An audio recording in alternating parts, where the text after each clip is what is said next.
Okay, now we are going to start with external commercial borrowing. तीन शब्द हैं, external commercial borrowing. Okay, external commercial borrowing मतलब सबसे पहले तो बोरोइंग है, यानी हम लोन ले रहे हैं, कमर्शियल पर्पस के लिए ले रहे हैं, और कहां से ले रहे हैं? बाहर से। ठीक है, तो एक्सटर्नल कमर्शियल बोरोइंग का मतलब बेसिकली हुआ जब हम बाहर से लोन रेज कर रहे हैं। देखिए, बाहर से पैसा लेने के दो तरीके होते हैं, हम कैपिटल के फॉर्म में लें कि लोन के फॉर्म में लें। अगर हम बाहर से कैपिटल के फॉर्म में पैसा लेते हैं तो क्या आप बता सकते हो इसको क्या कहते हैं? अगर हम बाहर से कंट्रीब्यूशन तो फ्री में लेते हैं, ये तो कमर्शियल पर्पस के लिए ले रहे हैं, हम बाहर से पैसा रेज कर रहे हैं कैपिटल के तौर पर, तो उसको क्या कहते हैं? Come on, FDI, foreign direct investment. ठीक है, तो बाहर से पैसा रेज करने के दो तरीके हैं, या तो हम उनसे कहें कि हमारे कैपिटल में पैसा लगा दो, या तो हम उनसे कह दें कि लोन दे दो। इवन इंडिया में भी तो पैसा रेज करने के यही दो तरीके हैं, मेरी एक कंपनी है, या तो हम शेयर कैपिटल की तरह पैसा रेज करेंगे या हम लोन की तरह से करेंगे। बिल्कुल वैसे ही जब हम बाहर से कैपिटल के फॉर्म में पैसा रेज करते हैं उसको कहा जाता है एफडीआई, फॉरेन डायरेक्ट इन्वेस्टमेंट, जिसके ऊपर एफडीआई के रूल्स एंड रेगुलेशंस लगते हैं।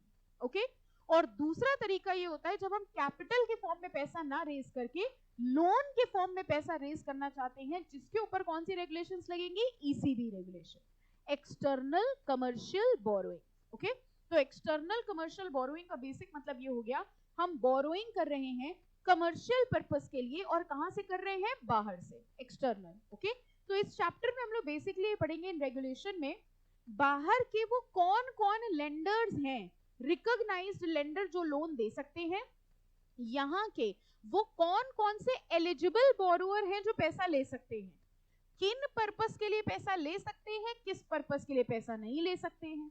ठीक है, जो जो पैसा हम रेज कर रहे हैं उस पैसे को हम कहाँ लगा सकते हैं, इन सारी रूल्स एंड रेगुलेशंस के लिए जो रूल बनाया गया है, रेगुलेशंस बनाई गई, उनको क्या कहा गया है? ECB regulation. Again this is also a part of FEMA, हमने आपको बताया था, अब ये फेमा वाले सारे पढ़ रहे, फॉरेन एक्सचेंज ट्रांजैक्शन चल रहे हैं। ठीक है, तो कैपिटल रेज करने के लिए या तो कैपिटल के फॉर्म में पढ़ेंगे जिसके लिए एफडीआई रूल्स होते हैं, एफडीआई का अलग चैप्टर है आपके में, और अगर हम बोरोइंग्स कर रहे हैं तो उसको हम लोग क्या कहते हैं? External commercial borrowings. ओके, चलिए देखते हैं, कह रहे हैं the ECB policy framework has been incrementally calibrated over time taking into account the emerging financing needs of the Indian company। कह रहे हैं इंडियन कंपनी के पैसों की रिक्वायरमेंट बहुत हो गई और हमको पैसा चाहिए था बाहर से, और हम ये भी चाहते थे कि भैया हम ओनरशिप नहीं शेयर करना चाहते, तो अगर हम पैसा चाहते हैं लेकिन ओनरशिप शेयर नहीं करना चाहते हैं तो उसका तरीका क्या हुआ? लोन्स के फॉर्म में। ठीक है, लोन्स के फॉर्म में बाहर से पैसा ले रहे हैं, इसका मतलब उसको हम क्या कह सकते हैं? ईसीबी। ब्लॉक में देखना लिखा हुआ है external commercial borrowings are commercial loans raised by eligible resident entity. Eligible resident entity का मतलब क्या हो गया? हर कोई रेज कर सकता है? नो, कह रहे हैं इसके लिए लिमिट्स ले डाउन करी है गवर्नमेंट ने कि कौन कौन वो एलिजिबल रेसिडेंट हैं जो बाहर से पैसा रेज कर सकते हैं। From recognised non resident entity, किससे रेज कर रहे हैं? नॉन रेसिडेंट से, वो भी रिकॉग्नाइज, हर कोई नहीं ले सकता। ठीक है, and should confirm to the parameters such as minimum maturity. बताओ मिनिमम मैच्योरिटी का मतलब क्या हुआ? कितने समय के लिए पैसा रेज करें? आप बाहर से लोन रेज कर रहे हो कितने समय के लिए? 2 साल, 3 साल, 4 साल, कितने समय के लिए रेज करेंगे? Permitted, non permitted and uses. What do you mean by and uses? Use, purpose, किस लिए पैसा रेज कर रहे हो? अब आपने कहा हमको बाहर से लोन चाहिए, हमने कहा किस पर्पस के लिए? हमने कहा सट्टा खेलना है, बहुत ज्यादा मन हो रहा है सट्टा खेलने का, यहाँ कोई पैसा दे नहीं रहा है, बाहर से पैसा मंगवाए, खेल सकते हैं। समझ में आया? कह रहे हैं किस पर्पस के लिए ले रहे हो ये भी तो देखो, यानी सरकार कह रही है तुम बाहर से पैसा ले रहे हो, किससे ले रहे हो? आपने कहा किससे ले रहे हो? कुछ नहीं है, वो पाकिस्तानी कंपनी, उससे ले रहे हैं, ले सकते हैं? नहीं ले सकते। ओके, एक डिफॉल्टर नेशन है, एक ऐसा देश है जिसको WTO ने बाहर कर दिया है, डिफॉल्टर है वो, उससे ले सकते हैं? नहीं ले सकते। तो ये कह रहे किससे ले सकते हैं, कौन ले सकता है, कितने समय के लिए लोगे, किस पर्पस के लिए यूज करोगे, और एक बड़ा अच्छा पॉइंट है इसमें, पार्किंग ऑफ फंड्स। ठीक है, अभी लिखा नहीं है, आगे मिलेगा टॉपिक। पार्किंग का मतलब समझना, पहले बताओ पार्किंग का मतलब क्या होता है, वो जो आपको आती नहीं है। एनीवेज, आप घर से निकलते हैं, पार्किंग कभी सही चाहिए कहाँ करते हो? बल्कि हम लोग की आदत पता है क्या है? जहां नो पार्किंग लिखा होता है वहीं लगाते हैं गाड़ी, एकदम देख के उसी जगह, है ना। एनीवेज, आप घर से निकलते हैं तो पार्किंग में गाड़ी लगाने के लिए निकलते हैं कि क्लास में आने के लिए? वो भी तो नहीं आते हो। एनीवेज, तो आप घर से निकले, आपने कहा कि पार्किंग में जब तक क्लास चल रही है तब तक पार्किंग में लगा दें, है ना, और फिर उसके बाद हम गाड़ी निकाल के चले जाएंगे। सिमिलरली आपने बाहर से पैसा रेज किया आज, लेकिन आपको उस पैसे की जरूरत थी 6 महीने बाद, तो 6 महीने के लिए हम उस पैसे को पार्क कर देंगे, ठीक है। एंड यूज बताओ क्या हुआ? डर लगा ना?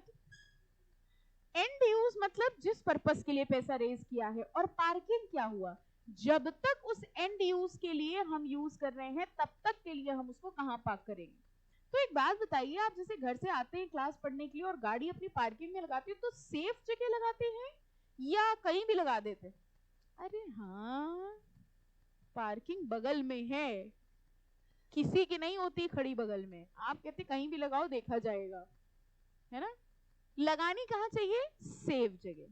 तो यहाँ पे समझो ईसीबी रेगुलेशन क्या कहते हैं, तुमने बाहर से लोन रेज कर लिया, उसको तुम्हें पार्क करना है सेफ जगह। सेफ जगह पार्क करने का मतलब समझे? सबसे सेफ तरीका पता है क्या है? बैंक में जमा करा दो, that is the safest. Government security में लगा दो। आप कह रहे हम सट्टे में लगा दें? नहीं लगा सकते, क्योंकि दैट इज नॉट सेफ। इसकी भी रेगुलेशन बनाई है। तो ईसीबी कहता है किससे पैसा उठाओ, किस पर्पस के लिए लो, कौन ले सकता है, कितने समय के लिए लो, पार्किंग कहाँ करो, एंड यूज कहाँ होना चाहिए। ये सारी के सारे रूल्स एंड रेगुलेशन इस रेगुलेशन में प्रिस्क्राइब है, जिसको हम लोग ईसीबी रूल्स कहते हैं। समझ आ गया चैप्टर क्या है? ओके, चलिए अब देखिए ईसीबी फ्रेमवर्क दिख रहा होगा आपको, यहाँ तो दिख नहीं रहा, बुक में दिख रहा होगा, ठीक है। ईसीबी फ्रेमवर्क में कह रहे हैं ईसीबी रेज करने के दो तरीके होते हैं। पहला होता है फॉरेन करेंसी डिनोमिनेटेड ईसीबी, यानी हम लोन ले रहे हैं फॉरेन करेंसी में, और दूसरा होता है हम लोन ले रहे हैं इंडियन करेंसी में लेकिन बाहर वाले से। ये बात समझ में आई? पीटर लेते हैं अपना पीटर, हम पीटर से लोन ले रहे हैं डॉलर्स में, ये हो गया फॉरेन करेंसी डिनोमिनेटेड ईसीबी। हमने पीटर से कहा हमें लोन दे दो, लेकिन वो लोन हमें मेरी करेंसी में चाहिए, ये क्या हुआ? Indian denominated, Indian currency denominated ECB, ठीक है। लेकिन यहाँ फर्क क्या होगा? जो इंडियन करेंसी डिनोमिनेटेड वाला होगा उसमें बस एक्सचेंज रेट का ज्यादा झंझट आ जाएगा, ठीक है। तो नॉर्मली होता क्या है, अंडरस्टैंड, जैसे मान लीजिए मेरी कंपनी है और हमको डॉलर में कोई खर्चा करना था, ठीक है, तो बताओ मेरे लिए बेस्ट ऑप्शन क्या होगा? फॉरेन करेंसी ईसीबी उठा लें, हमने डॉलर में उठाया, वहीं का वहीं अपना खर्चा कर दिया, ठीक है। और अगर हमें इंडियन करेंसी में चाहिए तो ऑब्वियसली हम कौन सी ईसीबी प्रेफर करेंगे? Indian denominated. So these are the two parameters, हम फॉरेन करेंसी में ईसीबी ले सकते हैं या इंडियन रूपी में ईसीबी ले सकते हैं। Currency obviously any freely convertible foreign currency या Indian rupee. Forms of ECB, किस फॉर्म में ले रहे हैं? बेसिक फॉर्म हमने आपको बताया लोन, लेकिन एक बात बताइए, हम लोन्स कह रहे हैं लेकिन डिवेंचर, बॉन्ड, ये सब भी तो लोन ही होते हैं, यस और नो? लोन एक तरीका हुआ, लेकिन अगर कंपनी किसी को बॉन्ड्स दे रही है, वो बॉन्ड भी एक तरह से क्या हुआ? Debt capital, okay. डिवेंचर किसी को दे रहे हैं, वो भी क्या हुआ? Debt capital. तो ये कह रहे हैं किस किस फॉर्म में ईसीबी रेज कर सकते हैं, जरा देखो। फॉरेन करेंसी डिनोमिनेटेड ईसीबी हम किस फॉर्म में कर सकते हैं? सबसे पहला तो आसान तरीका है लोन इंक्लूडिंग बैंक लोन। बताओ ये बैंक कहाँ का होगा? फॉरेन कंट्री का, एब्सोल्युटली। यानी हमने फॉरेन कंट्री के किसी बैंक से लोन ले लिया, या हमने फ्लोटिंग या फिक्स्ड रेट नोट्स इशू कर दिए, बॉन्ड्स इशू कर दिए, डिबेंचर इशू कर दिए, ट्रेड क्रेडिट ले लिया हमने, ठीक है, उधार ले लिया, ट्रेड क्रेडिट, ट्रेड मतलब बिजनेस पर्पस के लिए उधार ले लिया। इन फॉर्म्स में हम लोग ईसीबी रेज कर सकते हैं। और फिर दो शब्द आते हैं एफसीसीबी और एफसीईबी, मिले? एफसीसीबी और एफसीईबी। अब ये दो बहुत ध्यान से समझना, एक होता है फॉरेन करेंसी कन्वर्टेबल बॉन्ड, अच्छा दिख नहीं रहा है आपको ना कहीं, कोई बात नहीं, एक होता है फॉरेन करेंसी कन्वर्टेबल बॉन्ड और एक होता है फॉरेन करेंसी एक्सचेंजेबल बॉन्ड, ठीक है। कॉन्सेंट्रेट ऑल ऑफ यू, कौन सा सब्जेक्ट पढ़ रहे हैं हम लोग? चैप्टर कौन सा पढ़ रहे हैं? एफसीआरए। एफसीआरए नहीं पढ़ रहे? कौन सा चैप्टर पढ़ रहे हैं? ईसीबी पढ़ रहे हैं। तो इसमें एक्वायरर कौन है? कह रहे हैं एक तो हम वैसे ही परेशान, ऊपर से इसमें भी गेम खेल रही हैं, हम इतनी मुश्किल से तो वहां से यहाँ आ पाए, इसमें भी घुमा के पूछ रही हैं। बताने वाले थे ना, हाँ भाई, तो एक्वायरर वो है जो लोन ले रहा है उसने लोन एक्वायर किया है। चले आगे, होश में आगे सब। अच्छा, तो हम लोग पढ़ रहे थे ईसीबी। ईसीबी मतलब कौन कहाँ से लोन ले रहा है। हम लोग ले रहे हैं बाहर से। दो फॉर्म में ले सकते हैं, किस किस फॉर्म में, फॉरेन करेंसी में या इंडियन करेंसी में। अभी हम लोग टॉपिक क्या पढ़ रहे थे, किस फॉर्म में ले सकते हैं, या तो हम लोन के फॉर्म में ले लें या बॉन्ड्स इशू कर दें। आपको ये समझ में आता है ट्रांजैक्शन, हमने उनको बॉन्ड दिया और उन्होंने हमको पैसा दिया। बॉन्ड इशू करना समझते हो, डिबेंचर। बॉन्ड मतलब कुछ नहीं है, कागज का पन्ना। डिबेंचर मतलब कुछ नहीं है, कागज का पन्ना होता है। हमने उनको बॉन्ड दे दिया, उनसे पैसे ले लिया, ठीक है। उसमें लिखा हुआ था बॉन्ड में कि 3 साल बाद हम वापस कर देंगे और इतना इतना % ब्याज ले लेंगे। तो ये भी तो एक तरीका क्या हुआ, loan. Okay, now I am telling you about FCCB and FCB, foreign currency convertible bond. इसके लिए पहले आप हमको ये बताएंगे what do we mean by convertible debenture.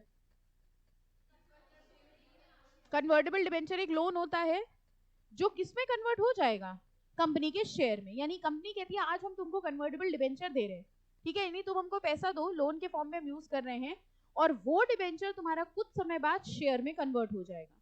Similarly आज मेरी कंपनी ने एक फॉरेनर को यानी पीटर को फॉरेन करेंसी कन्वर्टेबल बॉन्ड दिया। तो लॉजिकली सोचो, आज हमने उसको बॉन्ड दिया है और ये बॉन्ड कन्वर्ट हो जाएगा किसमें, मेरी ही कंपनी के शेयर में, ठीक है। तो नाम क्या हुआ, फॉरेन करेंसी कन्वर्टेबल बॉन्ड।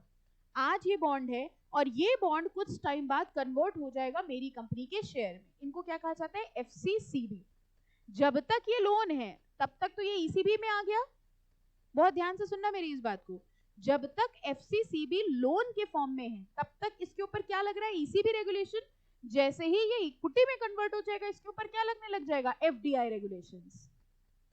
पहले इस बात को सेटल करो एफसीसीबी आज एक बॉन्ड है, ठीक है, और लेट से हमने कहा 3 साल का बॉन्ड है, 3 साल बाद इसके बदले में हम आपको अपनी कंपनी के शेयर दे देंगे, ठीक है। तो 3 साल तक जब तक ये लोन के फॉर्म में है तब तक इसके ऊपर कौन सी रेगुलेशंस लगेंगी, ईसीबी रेगुलेशन। और 3 साल बाद जैसे ही ये शेयर में कन्वर्ट होगा वैसे ही इसके ऊपर क्या लगने लग जाएगा, एफडीआई रेगुलेशंस। इतनी बात क्लियर है। अब बहुत ध्यान से समझना एफसीईबी की बात। मान लीजिए हम है रिलायंस कंपनी, या ए कंपनी बी कंपनी लेके चलते हैं, हम है ए कंपनी, और ए कंपनी ने पीटर से कहा कि आज हम तुम्हें एक फॉरेन करेंसी बॉन्ड दे रहे हैं और ये बॉन्ड किसी बी कंपनी के शेयर में एक्सचेंज हो जाएगा। मतलब इस बॉन्ड के बदले हम तुम्हें अपनी कंपनी का शेयर नहीं देंगे, हम तुम्हें किसी दूसरी कंपनी का शेयर दे देंगे। That is the difference between convertible and exchangeable. Convertible का मतलब मेरी ही कंपनी का शेयर मिल जाएगा, और एक्सचेंजेबल का मतलब दूसरी कंपनी का शेयर मिल जाएगा। अब पूछो क्या पूछना चाह रहे हो, कुछ नहीं पूछना चाह रहे, नहीं बेटा, आइडिया नहीं, आइडिया तो is in the form of share only. ये तो बॉन्ड है, ये लोन है, ठीक है, ये लोन है। आज हम तुमको बॉन्ड दे रहे हैं और 3 साल बाद ये जो बॉन्ड है इसके बदले में हम अपनी कंपनी की शेयर देने की बजाय दूसरी कंपनी का शेयर दे देंगे। कुछ पूछना है, हाँ ये एफसीबी, देखो एफसीबी में क्या हो रहा है, मेरी एक ए कंपनी थी, हमने लोन लेने के लिए बॉन्ड दिया आपको, हमने कहा आज हम तुमको बॉन्ड दे रहे हैं, ये कन्वर्टेबल बॉन्ड है। नॉर्मली ये कन्वर्ट होता और इसके बदले में हम अपनी ही कंपनी के शेयर देते, लेकिन हम तुमको अपनी कंपनी के शेयर देने की बजाय दूसरी कंपनी के शेयर दे देंगे। This is foreign currency exchangeable bond. अब यहाँ जो क्वेश्चन आता है वो ये आता है कि वो दूसरी कंपनी अपना शेयर क्यों देगी, लोन हमने लिया और शेयर की बारी आए तो वो दूसरी कंपनी दे देगी, ठीक है। इसका कॉन्सेप्ट ये होता है when these two company belong to the same promoter group. अब कहानी समझ में आई, अब इसका बेटर एग्जांपल समझो। रिलायंस इंडस्ट्रीज ने कहा आज हम तुमको एफसीईबी दे रहे हैं, 3 साल बाद इस एफसीईबी के बदले में रिलायंस इंफ्रास्ट्रक्चर के शेयर हम तुम्हें दे देंगे। अब समझ आ गया, ठीक है। This is the difference between FCCB and FCEB. FCCB में रिलायंस इंडस्ट्री ने बॉन्ड दिया और बदले में रिलायंस इंडस्ट्री का ही शेयर दिया, फॉरेन करेंसी कन्वर्टेबल बॉन्ड, ठीक है।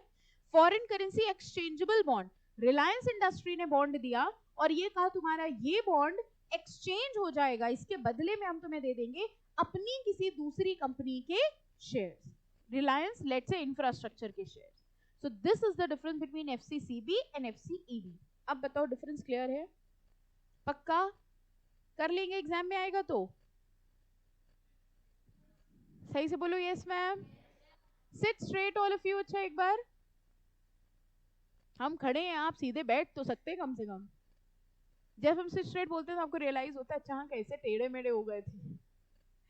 इतना ज्ञान भरा जा रहा है हमारे अंदर, कहाँ लेके जाएं, दिमाग इतना छोटा। फिर रील्स भी डालनी है उसमें आज। रील्स तो डालते हो नहीं? अरे हाँ, नहीं डालते हो? रील्स देखते हैं आप लोग? कुछ और बातें करते हैं, पढ़ाई वढ़ाई तो क्या ही कर लेंगे ईसीबी समझ के। ना हमें कभी फॉरेन जाना है ना कुछ लेना देना। रील्स देखते हैं सब लोग? अच्छा रील्स बनाते होगे? देखते नहीं, हम तो खुद ही बनाते हैं। रील्स तो नहीं बनाते हो? पक्का? देखते भी नहीं हो? इंस्टा चलाते हो? हाँ बड़े मासूम बैठे हैं, इंस्टा चलाते नहीं, रील बनाते नहीं। अभी हम पूछे फोन है, नहीं हमारे पास तो वो छोटा नोकिया है। इतने मासूम बन जाते हैं। Any doubt? हाँ बिल्कुल, मिनिमम मैच्योरिटी है। अभी देखो अगला चार्ट, अगला चार्ट देखो, वही है, मिनिमम मैच्योरिटी ही है। अभी आएंगे वहां पे, धीरे धीरे चलते हैं। समझ आ गया? यानी अभी तक हमने आपको सिर्फ ये बताया है कि दो तरीके से ईसीबी रेज हो सकती है, फॉरेन करेंसी में और इंडियन रुपी डिनोमिनेटेड में। उसमें हम लोग पढ़ क्या रहे थे? Forms of ECB. कह रहे हैं लोन के फॉर्म में रेज कर सकते हैं, बॉन्ड्स के फॉर्म में, डिबेंचर के फॉर्म में, ट्रेड क्रेडिट के फॉर्म में, एफसीसीबी और एफसीबी। अब हमें लॉजिकली सोच के बताओ, अगर आप एफसीसीबी इशू कर रहे हो या एफसीईबी इशू कर रहे हो तो भी तो आप लोन ही उठा रहे हो बाहर से, ठीक है? So that will also be considered as a ECB. तो अगर कोई कंपनी एफसीसीबी इशू कर रही है या एफसीईबी इशू कर रही है तो उसके ऊपर कौन से रेगुलेशंस लगाओगे? एफडीआई के लगाओगे कि ईसीबी के लगाओगे? ईसीबी के। एज अ कंपनी सेक्रेटरी आपको समझ में आ रहा है आपका रोल क्या है? आपकी कंपनी बाहर से पैसा किस फॉर्म में उठा रही है? अगर वो कैपिटल के फॉर्म में उठा रही है तो उनके ऊपर एफडीआई रेगुलेशन लगाना, और अगर वो लोन के फॉर्म में उठा रही है तो उसके ऊपर ईसीबी रेगुलेशन लगेगा। ये मत बोलना कि ये फॉरेन वाला तो पूरा छोड़ के ही गए थे 4 चैप्टर। तुम्हें चाहे कैपिटल के फॉर्म में रेज करना हो, हम वो भी चैप्टर छोड़ के गए थे, और अगर तुम लोन के फॉर्म में रेज करो हम वो भी चैप्टर छोड़ के गए थे। ठीक है, तो बाहर से पैसा लेना बंद करो। ओके, अगले दोनों पैराग्राफ्स में अगर आप देखें तो एफसीसीबी और एफसीईबी लिखा हुआ है, जरा पढ़ लो फटाफट से।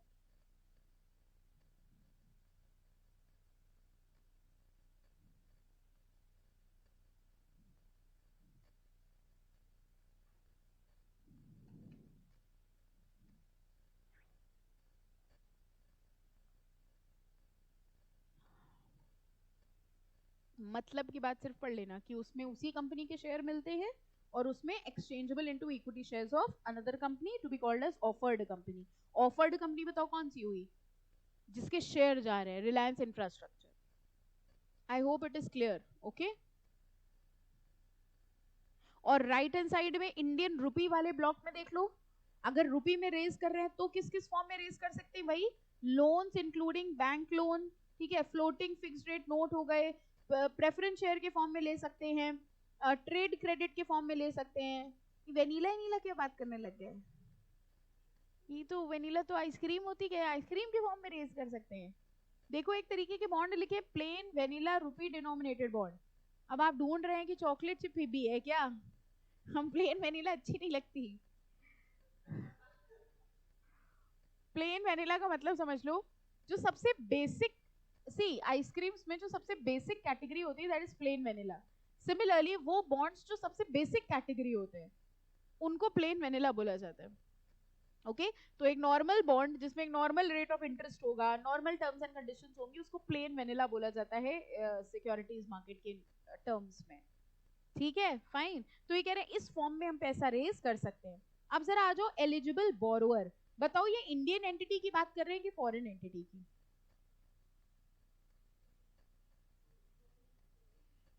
एलिजिबल समझ आ गया इससे कि आपका दिमाग कहाँ है? I will explain. नहीं हम तो ऑनलाइन वालों को भी तो बताएंगे कि यहाँ जो बच्चे बैठे हैं वो वेनिला में ऐसा खो गए। हमने पूछा, ईसीबी पढ़ रहे हैं, ठीक है, हमने पूछा एलिजिबल बोरोअर कौन है, पहला आंसर आया फॉरेन वाले बोरोअर हैं। दूसरा आंसर बेस्ट था। दूसरा आंसर पता क्या था? दोनों हैं। दोनों बता दो, कुछ ना कुछ तो होगा ही होगा। दिमाग चल रहे कि नहीं है? आज लाए थे। अरे भैया एलिजिबल बोरोअर कौन हुआ? इंडियन एंटिटी हुई, बोरो कौन कर रहा है? हमें लग रहा है हम ना भूल जाएं आपके चक्कर में। एलिजिबल बोरोअर जो लोन ले रहा है, कौन ले रहा है? इंडियन एंटिटी ले रही है। All entities eligible to receive FDI. सबसे पहली चीज कह रहे हैं जो लोग एफडीआई ले सकते हैं वो ईसीबी भी ले सकते हैं। बताओ एफडीआई में वो क्या ले रहे थे? Capital, shares. बहुत डर लगा मैं पूछते वक्त। Further the following entities are also eligible to raise ECB. मतलब जो एफडीआई ले सकते हैं वो ईसीबी भी ले सकते हैं, और उसके अलावा ये लोग ले सकते हैं पोर्ट ट्रस्ट। पोर्ट ट्रस्ट समझ गए? वही जो शिपिंग में जो पोर्ट्स होते हैं उनकी जो एसोसिएशंस होती हैं। सेकंड वाला तो सुना ही नहीं कभी। यूनिट्स इन एसईजेड, समझ आ गया? एसईजेड की यूनिट्स ले सकती। सिडबी, ये कौन है? इंडस्ट्रियल डेवलपमेंट बैंक, सुना है? वो ही उसी का ही जो स्मॉल इंडस्ट्रीज के लिए जो एक उन्होंने सेगमेंट बनाया, that is SIDBI. And EXIM bank, ये एग्जिम बैंक कौन सा है? नहीं सुना कभी? एक्सपोर्ट इंपोर्ट बैंक, ठीक है, एक्सपोर्ट इंपोर्ट के लिए जो बैंक होते हैं। तो एलिजिबल बोरोवर समझो कौन कौन हो गया। सबसे पहले वो सारे लोग जो एफडीआई ले सकते हैं, इसके अलावा पोर्ट ट्रस्ट। जल्दी जल्दी बताओ कौन कौन हो गए? पहला, अच्छे से सबको बोलना है, ठीक है, नींद खुल जाए। First port trust, second units in SEZ. ऊपर ऑफिस में सब सोच रहे हो कि बच्चे तो चले गए थे, आवाजें कहां से आने लगी। अच्छा, अब हमको इंडियन वाला पढ़ के बताओ कौन है एलिजिबल बोरोवर।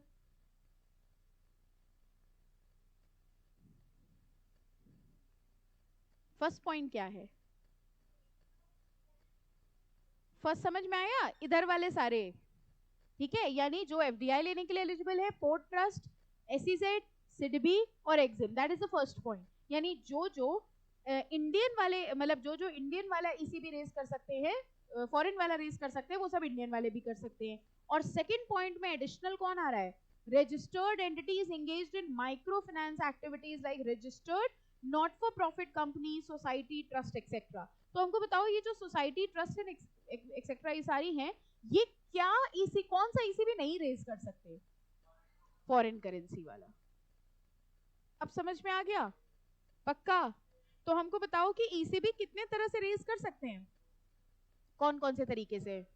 फॉरेन के करेंसी, इंडियन करेंसी, किस किस फॉर्म में कर सकते हैं? फॉरेन वाली लोन के फॉर्म में, बॉन्ड्स के फॉर्म में, ट्रेड क्रेडिट के फॉर्म में, एफसीसीबी और एफसीईबी के फॉर्म में। अगर हम आपको बॉन्ड दे रहे हो बदले में अपने ही शेयर दे रहे हैं, एफसीसीबी। हम आपको बॉन्ड दे रहे हो बदले में किसी और के शेयर दे रहे हैं, एफसीईबी, ठीक है। इंडियन वाले किस फॉर्म में रेज कर सकते थे? वही सेम, लगभग सेम, ठीक है, ओके। अब हमको बताओ एलिजिबल बोरोवर कौन है फॉरेन वाले के लिए? जो एफडीआई लेने के लिए एलिजिबल है, इसके अलावा चार, port trust, units in SEZ, SIDBI, EXIM, ठीक है। और इंडियन वाले कौन कौन एलिजिबल बोरोवर है? जो सारे फॉरेन वाले थे। अच्छा, जैसे एग्जाम में आता है कि इंडियन वाले रेस करने के लिए कौन है, तो फर्स्ट पॉइंट यही लिखोगे जो सारे फॉरेन वाले थे, ये सारे लिखना, फिर एनजीओ एनपीओज लिखना। Any doubt? पक्का? ठीक है। तो अब बताओ रिकॉग्नाइज लेंडर कौन हुआ? देखो ये बांध के रखा था हमने कि इस बार सही हो जाए। पीटर, है ना, कह रहे लेंडर मतलब बाहर की एजेंसीज। अब देखो ये कहां सुना है? The lender should be a resident of FATF. ये क्या होता था? Financial action task force. Chapter याद आ गया? Prevention of money laundering. यानी वो सारी कंट्रीज जो कि मनी लॉन्ड्रिंग रोकना चाहती हैं, उन सब ने मिलकर एक एसोसिएशन बनाई थी, एफएटीएफ। एफएटीएफ गाइडलाइंस बना रहा था, अगर आपको याद हो, रिकमेंडेशंस दे रहा था कंट्रीज को कि आप मनी लॉन्ड्रिंग रोकने के लिए हमारी रिकमेंडेशंस फॉलो करें। और कुछ कंट्रीज थी जो एफएटीएफ के मेंबर थी, याद आया? अब ये कह रहे हैं कि हम लोन यानी ईसीबी उसी कंट्री से रेज करेंगे जो एफएटीएफ की मेंबर हो, यानी जो मनी लॉन्ड्रिंग में हमारा साथ देती हो, मतलब मनी लॉन्ड्रिंग बचाने में हमारा साथ देती हो। समझ में आया? तो सबसे पहली कंडीशन ये है कि वो देश जो एफएटीएफ का मेंबर है, हम उसी से ही ईसीबी रेज कर सकते हैं, ठीक है। जिसको एफएटीएफ याद नहीं है उसको थोड़ी दिक्कत हुई होगी इसमें। याद है सबको? ठीक है, एफएटीएफ वो ऑर्गेनाइजेशन थी जो मनी लॉन्ड्रिंग को रोकने के लिए बनाई गई थी। तो पहला पॉइंट ये है कि लेंडर जो है वो FATF कंट्री का होना चाहिए। सेकेंड रिक्वायरमेंट इज ISCO का मेंबर होना चाहिए, international organisation of securities commission. ये है कि हम आपको बता दें, शायद ओल्ड सिलेबस के फर्स्ट चैप्टर में ये है, बट हम डिस्कस कर ले रहे हैं। देखिए, हर देश की जो सिक्योरिटीज मार्केट रेगुलेटर होता है, जैसे हमारी कंट्री का सिक्योरिटीज मार्केट रेगुलेटर कौन है? हम, सेबी। तो हर कंट्री का जो सिक्योरिटीज मार्केट रेगुलेटर होता है ना, उनको मिला करके एक ऑर्गेनाइजेशन बनाई गई है जिसका नाम है ISCO, international organisation of securities commission. तो जैसे हमारे यहाँ का सेबी है, वैसे ही हर देश की कोई ना कोई बॉडी होगी। इन सब लोगों ने मिलके कि सिक्योरिटीज मार्केट में फ्रॉड ना हो, इसके लिए इन्होंने इंटरनेशनल ऑर्गेनाइजेशन बनाई है। तो दो शर्तें ये हैं कि हम ECB उस देश से लेंगे जिस देश को, जो देश FATF का मेंबर हो, एंड सेकेंड, जिसका सिक्योरिटीज मार्केट रेगुलेटर ISCO का मेंबर हो। आ गई बात समझ में? ठीक है। तो पहली कंडीशन ये थी कि वो FATF का मेंबर होना चाहिए और international organisation of securities commission compliant country, including on transfer of ECB। तो ये पहली दो रिक्वायरमेंट है, FATF का मेंबर होना चाहिए, ISCO का मेंबर होना चाहिए। और अब कह रहे हैं किससे किससे ले सकते हैं? कह रहे हैं बाहर के किसी भी बंदे से ले सकते हैं, वहां के मल्टीलेटरल या रीजनल फाइनेंशियल इंस्टीट्यूशन से ले सकते हैं, वहां के इंडिविजुअल से ले सकते हैं, पीटर से। As lender can only be permitted if they are foreign equity holders और फॉर सब्सक्रिप्शन टू बॉन्ड और डिबेंचर्स लिस्टेड अब्रॉड।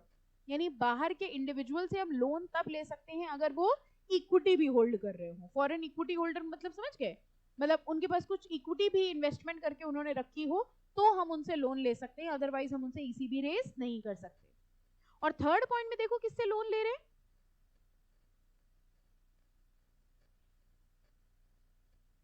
पहली लाइन से समझ में आ जाएगा, फॉरेन ब्रांचेस और सब्सिडरीज ऑफ इंडियन बैंक। मतलब बैंक कहाँ का है? इंडिया का, उसकी ब्रांच कहाँ है? बाहर, उससे हम पैसा रेज कर रहे हैं, वो भी क्या मानी जाएगी? ECB।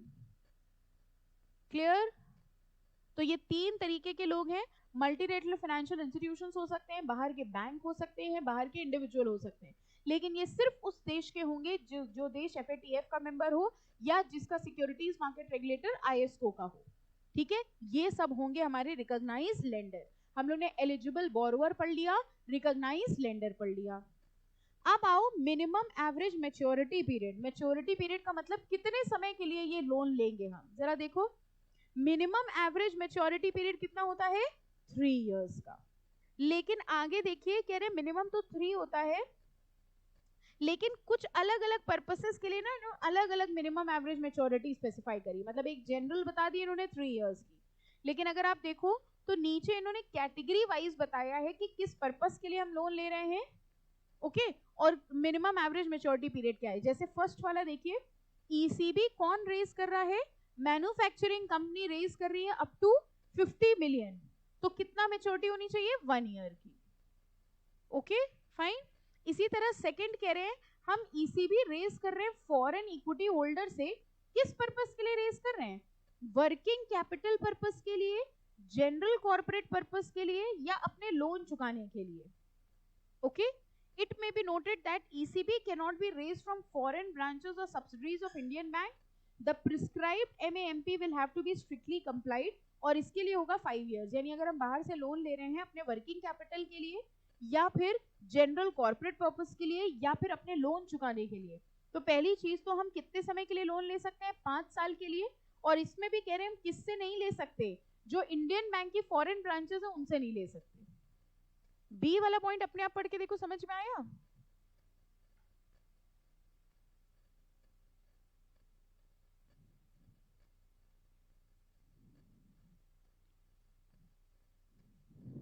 किससे ले रहे हैं? Are we together? कोई है क्लास में?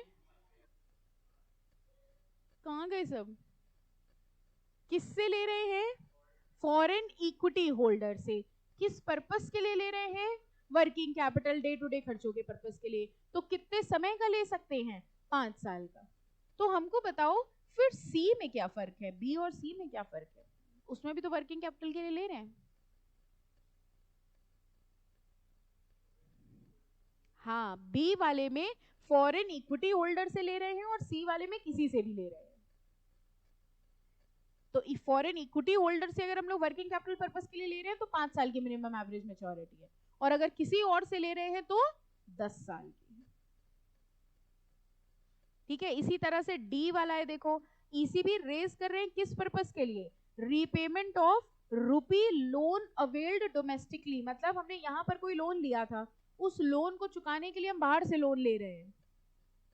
समझ में आया हम क्या कर रहे हैं, यहाँ लोन लिया था, इस लोन को चुकाने के लिए हम बाहर से लोन ले रहे हैं, इस पर्पस के लिए आप ईसीबी रेज कर सकते हैं, लेकिन उसका लिमिट कितना है 7 ईयर। और इसीलिए देखो लिखा है ना कि can not be raise from foreign branches, मतलब आप समझे आपने क्या किया, एसबीआई की यहाँ की ब्रांच से लोन लिया, उसके लोन को चुकाने के लिए एसबीआई की फॉरेन ब्रांच से लोन ले लिया, तो आप बेवकूफ किसको बनाने समझ आ गया, एसबीआई को।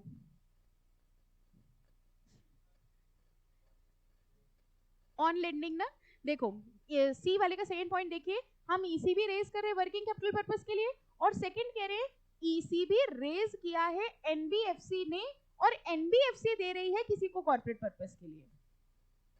मतलब एक चीज हो गई कि कंपनी ने डायरेक्टली लिया अपने वर्किंग कैपिटल के लिए, ठीक है, दूसरे में ये कह रहे हैं यहाँ पे कंपनी ने लोन नहीं लिया, एनबीएफसी ने लिया, और एनबीएफसी वो ले रही है किसी कंपनी के वर्किंग कैपिटल के लिए, तो इनडायरेक्टली देखा जाए तो ईसीबी आ रही है कंपनी में, डायरेक्टली नहीं आ रही, एनबीएफसी के थ्रू आ रही है। ऑन लेंडिंग मींस हमने लिया किसी और को देने के लिए, ओके। तो सी का सेकंड वाला कह रहे हैं on lending by NBFC for working capital purpose और जनरल कॉर्पोरेट पर्पस। बताओ एबीसीडी क्लियर है, पक्का। अच्छा ई देखो, ECB raised for repayment of rupee loans avail domestically for purpose other than capital expenditure. अगर आप ऊपर वाला देखें तो उसमें था कैपिटल एक्सपेंडिचर के लिए, और ई वाला है अदर देन कैपिटल एक्सपेंडिचर, तो थोड़ी अलग बातें करते हैं। कैपिटल एक्सपेंडिचर क्या होता है, यही नहीं समझ आ रहा था, अब उसमें भी कूदना है इनको, कैपिटल एक्सपेंडिचर क्या होता है।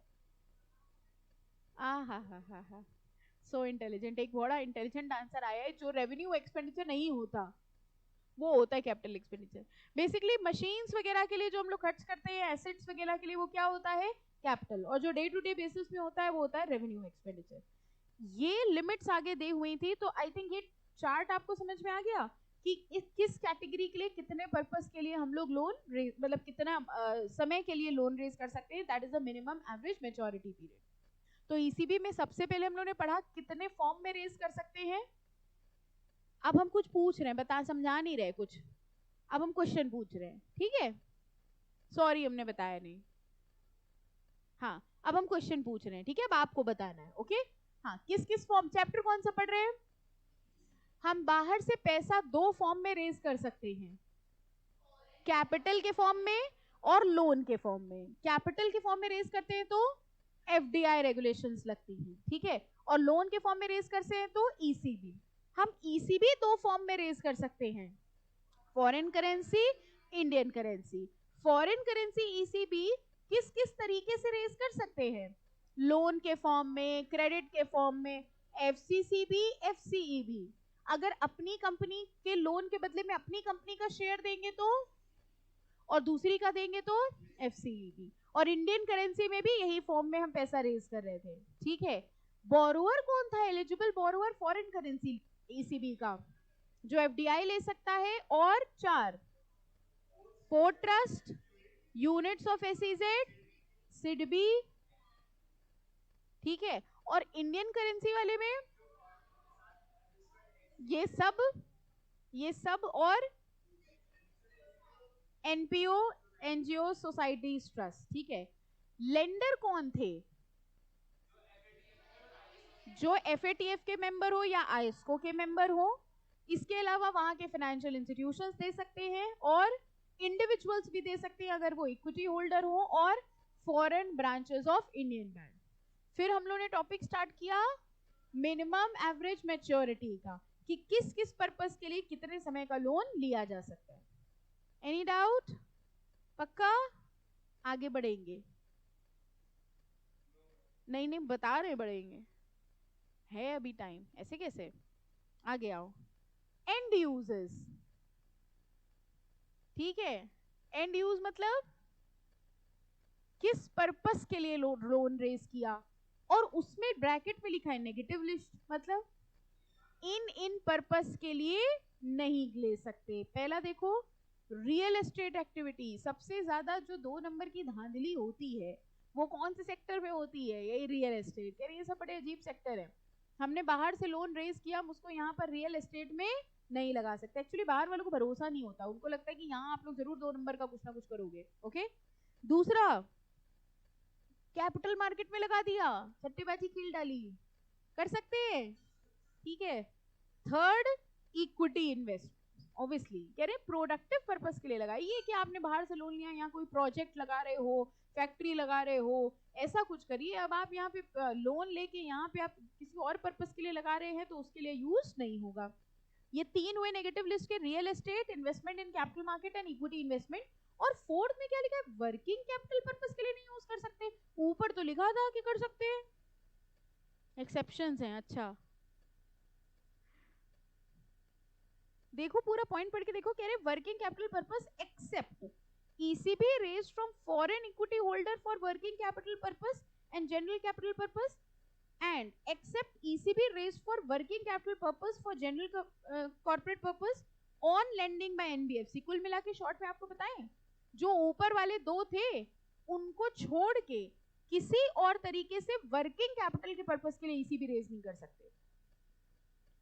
हम अभी बताएंगे डिटेल में हमने क्या बोला।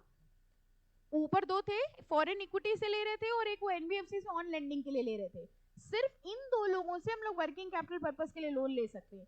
इसके अलावा हम किसी और से वर्किंग कैपिटल पर्पस के लिए लोन नहीं लेंगे। लॉजिकली भी सोच के देखिए, हम बाहर से लोन ले रहे हैं अपना खर्च चलाने के लिए। Are you understanding? So this is not practically done. Similarly है second point, general corporate purpose. Similarly है third point, repayment of rupee loan. ये भी आपको अजीब लगा था, हमने बाहर से लोन लिया यहाँ का लोन चुकाने के लिए। तो ये कह रहे वो जो ऊपर दिया हुआ था सिर्फ उस पर्पस के लिए कर सकते हैं, अदरवाइज नहीं कर सकते। ये चारों पॉइंट्स देखो वही हैं, ठीक है। Working capital, general corporate purpose, repayment of rupee loan and on lending. जो ऊपर दिए थे जिनकी मिनिमम एवरेज मैच्योरिटी थी वो ही कर सकते हैं, उसके अलावा कोई और हमको इन पर्पसेस के लिए लोन ना दे। समझ में आ गया?